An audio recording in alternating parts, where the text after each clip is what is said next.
Kinabukasan, matapos umalis ni Mark, nagtungo ako sa kanyang office library at naupo sa harap ng laptop computer. Isinaksak ko iyon sa AVR at pinindot para mag-on. Habang nagbuboot ang computer, muli kong inalala yung nangyari kagabi. Why was the word third eye rang a bell to me? I needed to find out. Kagad akong nagtungo sa Explorer at pinindot iyon. Nakakonect na agad sa internet ang computer. Lumabas ang webpage ng Yahoo. Dito ko nabasa ang salitang third eye sa search engine nito. Muli kong in-encode ang kataga sa espasyo. As I was doing this, bigla kong naisip how efficient I was in using the computer. At bagamat alam kong tapos ako sa kursong may kinalaman sa computer, it's simply surprising pa din kapag may natutuklasan akong kakayahan regarding the use of it, tulad ng mga sandaling iyon. The computer screen showed me different articles concerning the word third eye. Inisa-isa ko iyon ng mabilisan. Third Eye commissioned Supernatural Gifts, The Unknown World of the Undead, Third Eye Fiction, The Third Eye Experience. Nothing seemed to make sense. All those articles written regarding third eye. I don't even recall what I was looking for.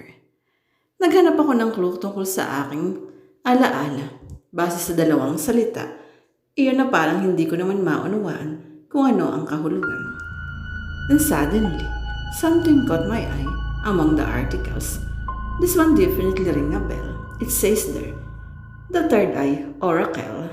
Napamaang ako. Third Eye Oracle? I decided to click the word para mapunta ako sa website kung saan nag-appear ang article na iyon. I waited for a while. Habang hinihintay ko, hindi ko maintindihan kung saan nagmumula ang aking kaba. Nang biglang bumukas ang pinto ng silid, napabulkwas ako sa takot. Ma'am, it was Melba. Ang akala ko naman ay kung ano na, ang naiusal ko. Bigla ko kasing naalala yung nangyari kahapon, yung paglitaw ng multo ng isang matanda. Ay tot muli na naman akong minulto nito. Nandiyan na po si Father Ruben, wika ni Melba. Talaga, nandiyan na siya. Nagliwanag ang aking mukha at gumana ang aking pakiramdam. Tumayo agad ako at lumakad palapit kay Melba. Hindi ko na natingnan yung website ng Third Eye Oracle. Bumaba kami ng hagdan. Pagdating sa salas, nadatnan kong nakaupo sa sopa si Father Ruben. May kasama siyang dalawang babae na nakaupo sa magkabila niya. Kapwa nakabelo ang mga babae. Nakaputi ang mga ito at halos mga dalagita pa lang. Magandang tanghali po, Father. Ang bati ko. Tumayo siya pagkakita sa akin. Magandang tanghali naman, Lara. Nagkamay kami ni Father Ruben. Hindi ko mapagkakamali ang hindi pari si Father Ruben. Nakasuot siya ng damit pang pari. At ang dalawa niyang kasamang babae ay tila nga deboto ng simbahan. May edad na si Father Ruben. Magsisisenta na marahil ang edad nito. Hindi ko inaasahang gano'n na siya katanda. Minalingan ko si Melba. Ikuha mo naman kami ng meriendahin. Ang sabi ko. Yes, ma'am. Agad namang tumalima at lumisan si Melba. Hinintay kong ipakilala ako ni Father Ruben sa dalawa niyang kasama. Pero naupo na agad siya sa sopa, sa pagitan ng dalawang babae. Hinitian ko rin lang sila at naupo na din ako sa sopang nasa harap nila. Naikwento sa akin ni Mark na gusto mo raw pabendisyonan uli ang bahay. Ang panimulang sabi ni Father Ruben. Maamo ang kanyang mukha habang binibitiwan ng mga salitang iyon. Naisip ko, if I had a father, ganito marahil ang edad niya ngayon. Oo nga po, Father, ang pag-amin ko. Bakit? Ang tanong niya sa akin. Hindi po ba nabanggit ni Mark ang tukol sa mga nararanasan ko sa buhay na ito? Binigyan niya ako ng ideya. May mga nakikita ka raw. Tumango ako. Yung nangyari kahapon, ang pinakagrabe, Father. Sige, ikwento mo sa akin. Nakakita ako ng isang matandang babae sa loob ng closet ng aming kwarto. Isa siyang multo. Paano mo nalaman? Hindi nakasayad sa sahig ang mga paa niya. Lumulutang siya palapit sa akin. Tinatawag pa niya ang pangalan ko. Takot na takot ako, Father. Nagbuntong hininga siya. Makapangyarihan ang isipan. Maraming maaaring malikha ang ating imahinasyon. Hindi po imahinasyon lang ang nakita ko. Totoong totoo. Mariin kong paninindigan. Tumango siya. Kung gano'n ay dapat ngang mabendisyonan uli ang bahay na ito para lumaya sa mga masasamang espiritong nag-o-oppress sa inyo. Yun na nga lang din po ang naisip kong solusyon, Father. Huwag kang mag-alala, Lara. Mawawala din ang mga ito. Napatango ako sa ibinigay niyang assurance. Tumingin ako sa magkabilang gilid ni Father. All this time, hindi nagsasalita o gumagalaw ang dalawa niyang kasamang babae. Pareho silang magaganda, bagamat natatakpan ng belo ang kanilang mga mukha. Hindi ako sure kung bahagi ng ritual na huwag nilang alisin ang belo kahit nasa loob na ng bahay. Gusto kong batiin ang dalawang babae o tanungin si Father Ruben ang tungkol sa kanila, pero inunahan ako ng hiya. I am not sure kung anong itatanong ko dahil wala akong alam na relihiyong Katoliko o marahil wala nang natatandaan pa tungkol doon. Napansin kong may hawak na rosaryong itim ang isa sa mga babaeng katabi ni Father Ruben. Hawak niya iyon ng mahigpit. Halos lumitaw na ang ugat sa kanyang kamay sa sobrang pagkakakapit doon. Posible kayang isinama ito ni Father Ruben upang mauna ng manalangin habang nag-uusap kami bilang paghahanda sa pagpapalaya sa masasamang espiritu. Pinalingan ko naman ang isa pang babae, yung nasa kaliwa ni Father. May hawak siyang lubid, isang makapal na lubid. Namangha ako kung saan niya gagamitin iyon. Muling nagsalita si Father Ruben na siya nagpanumbalik ng aking atensyon sa kanya. Minsan lang naghimala ang Diyos sa ating buhay, Lara, nang maligtas ka sa aksidenteng nangyari. Tumango ako. Totoo nga marahil ang himala. Ang ipinagtataka ko kung bakit hindi pa isinama sa himala ang buhay ni Grace. Bakit kailangan niyang mamatay? Naikwento nga po sa akin ni Mark na isa kayo sa nanalangin para sa aking kaligtasan. Ang sabi ko, oo Iha, mahal na mahal ka ng asawa mo. Nangiti ako at pagkatapos ay nalungkot ulit. Sayang lang at hindi nailigtas ang buhay ng anak namin. Hindi bali, Iha. Saan man naroon ngayon ang inyong anak, makakaasa kang nasa mas mabuti siyang kalagayan sa piling ng may kapal. Tumango na lamang ako sa konsolasyong iyon. I know that the priest meant no harm. His intentions were good, but not good enough for me. Tinatanong ko pa rin sa Diyos kung ano ang dahilan ng pagkamatay ng isang batang paslit na gaya ni Grace, kung anong purpose meron ng pagkawala niya. Noon dumating si Melba, dala ang ipinahanda kong merienda para sa amin. Nang ibaba niya ang tray sa lamisita, nagulat ako. 2 baso lang ng Diyos ang naroon at 2 sandwiches. Tumingin ako kay Melba. Ma'am, bakit po? Takas siya. Hindi mo binilang kung ilan kami. Bakit dadalawa lang ito? Palinit ako. Ma'am, gumuhit ang pagtataka sa mukha ni Melba. Pinalingan ko si Father Ruben at ang 2 babaeng kasama niya para humingi sana ng dispensa sa pagkakamali ni Melba. Pero inunahan ako ni Father Ruben.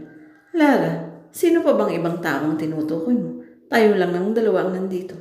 Father, yung kasama mo, sila. Itinuro ko ang 2 babae na nandidahan-dahang kumilos. Nilingon sila ni Father Ruben at saka ito manhang tumingin sa akin. Wala akong kasamang iba, Lara. Nag-iisa lang akong nagpunta dito. Napailing na lang ako habang dahan-dahang nag-alis ng belo ang 2 babae nang halos sabay pa. Hindi, ang sabi ko sa garalgal na tinig habang gumuguhit ang matinding takot sa aking mukha. Ang babaeng nasa kanan ni Father Ruben ay agnas ang mukha at ang nasa kaliwa ay may marka ng lubid sa leegan. Nangingitim na namumula ang marka. Noon ko naunawa ng ibig ipahiwatig ng hawak nilang lubid. Siya ay nagbigti. Namutla ako as the blood drained from my face. Mga patay na ang babaeng katabi ni Father Ruben. Mga multo. Ma'am Lara, ay lang sambit ni Melba nang mapo ng pumutla ko. Ma'am Lara, okay lang po kayo. Halos hindi ako nakaimik dahil biglang kumilos ang 2 babae towards Father Ruben. Nalaki ang aking mga mata. Ma'am Lara, patuloy ni Melba. Para akong nasa loob ng isang masamang panaginip, ng isang bangungot. Nakita kong may hawak ng kutsilyo ang babaeng nasa kanan ni Father Ruben. Diyos ko, sasaksakin niya ang pari. Huwag, ang hiyaw ko. Hinawakan ako ni Melba sa mga balikat. Ma'am, gidlang-gitla din si Father Ruben sa pangyayari. Lara, itinarak ng babae sa kanan ng kutsilyo sa dibdib ni Father Ruben. Walang ang dugong dumanak. At ang babae sa kanyang kaliwa, yung babaeng nagbigti. Itinalay nito ang lubid sa leega ng mga paa. Walang naramdaman si Father Ruben sa mga pangyayari. Ngunit, biglang napasa po sa dibdib si Father Ruben. Father, ang baling ni Melba dito. Inampuhap nito ang paghinga. Father Ruben, ang usal ko. Noon naglaho ang dalawang multo sa kanyang tabi. Naglamang parang usok ang mga ito. Tulungan niyo ako. Ang sabi ni Father Ruben, inaatake ito. Diyos ko, inaatake si Father. Wilma. Naghihiyaw si Melba. Tumawag ka ng ambulansya. Madali. Pero alam kong mahuhuli na kung hihintayin pa namin ang ambulansya. Father, ang sabi ko habang sapon ito ang kanyang dibdib na tila naninikip. Lara anak, maging matatag ka. Marami ka pang pagdadaanan, ang sabi nito. Parang nagbibili na hindi ko maintindihan.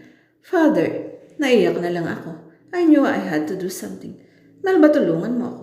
Tayo ang magdadala sa kanya sa ospital.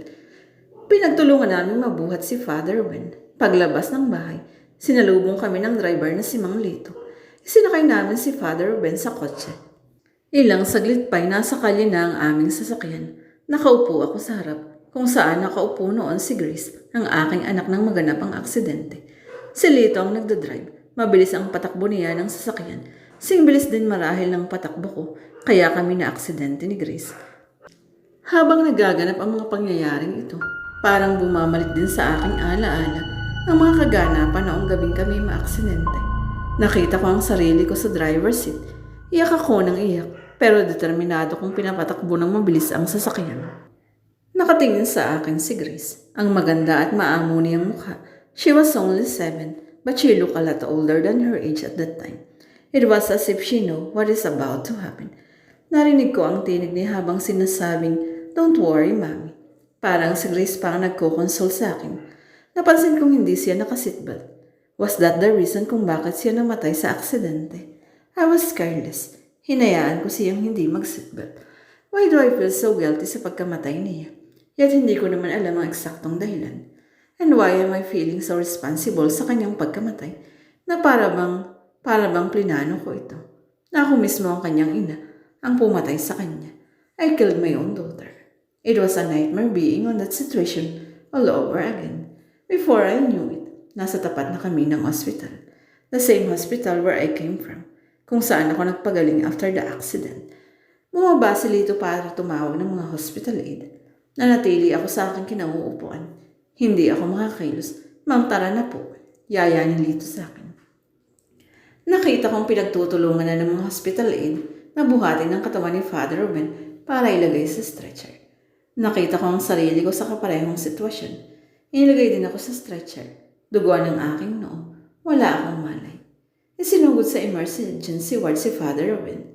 Doon din ako isinugod noon after the accident. Pero nasaan si Grace?